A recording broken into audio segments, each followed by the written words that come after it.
Good morning, fam. Good morning. So this morning, I come with a unique, strategy to help you um, detach from situations that you find rather difficult to detach from.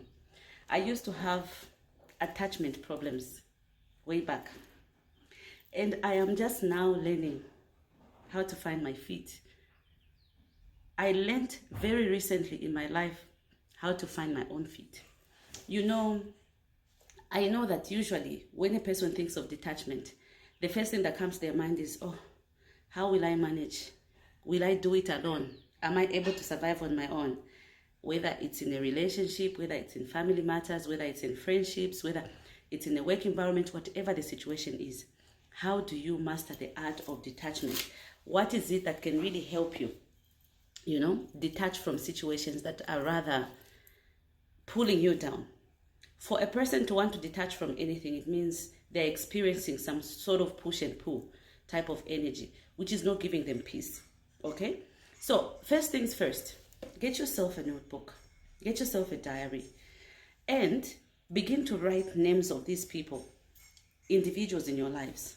It could be a partner, it could be a relative, it could be a friend, it could be a work colleague. Write their names down. And then indicate A and B, okay? A should be for positive things that they contribute to your life. B should be for things that do not necessarily contribute positively in your life. And begin to cross-check, cross-check, cross-check. If the good outweighs the bad, keep them. If the bad outweighs the good, you are free to walk away. You are free to detach. You are free to disconnect. Okay?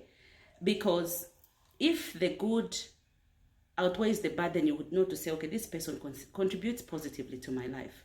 If the bad outweighs the good, rest assured, God is taking you through most of the difficult situations in your life, but you choose not to see the role that God is playing in your life.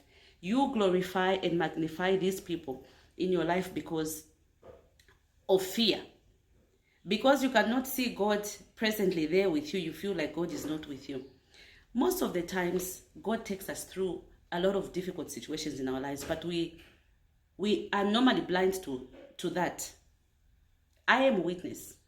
There are times when I felt like I could not do anything on my own. I was so much handicapped.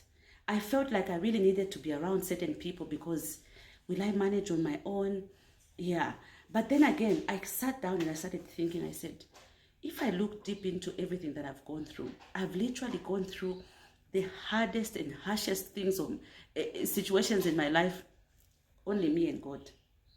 These people have been there quite all right. You know, one of those situations where people only mingle when there's something good to come together for. If it's about going to have a meal or there's a party or there's, that type of thing.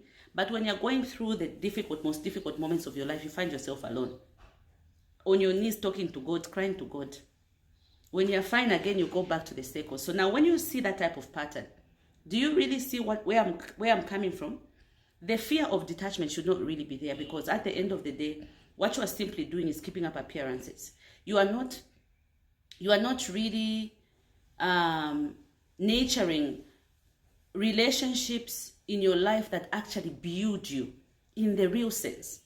There's a time I was added to a group. Okay, this group, we were meant to be contributing for an orphanage.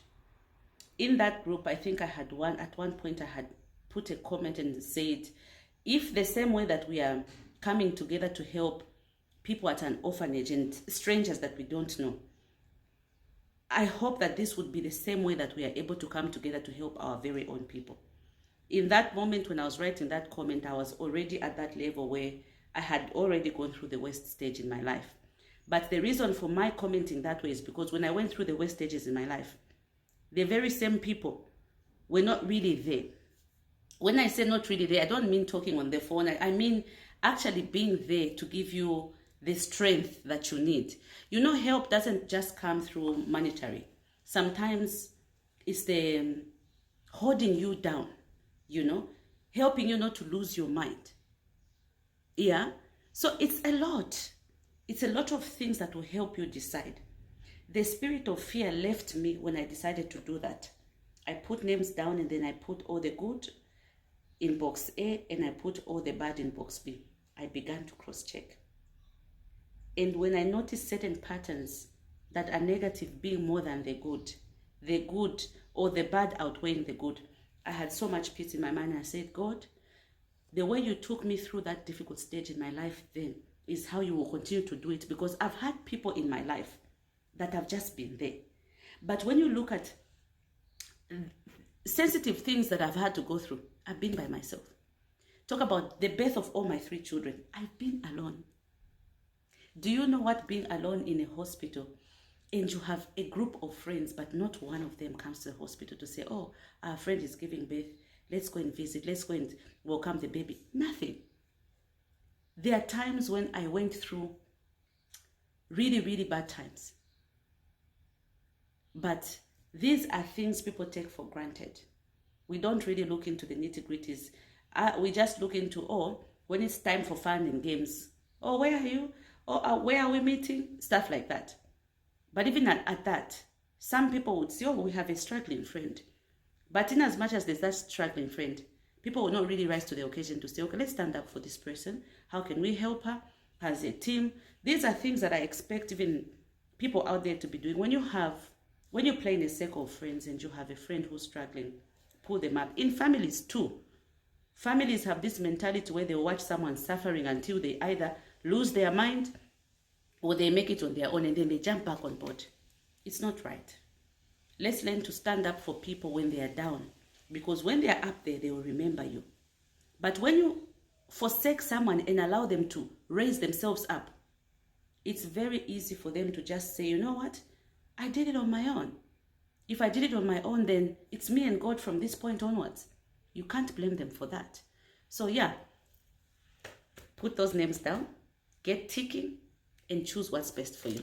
At the end of the day, you come first. Bye, guys.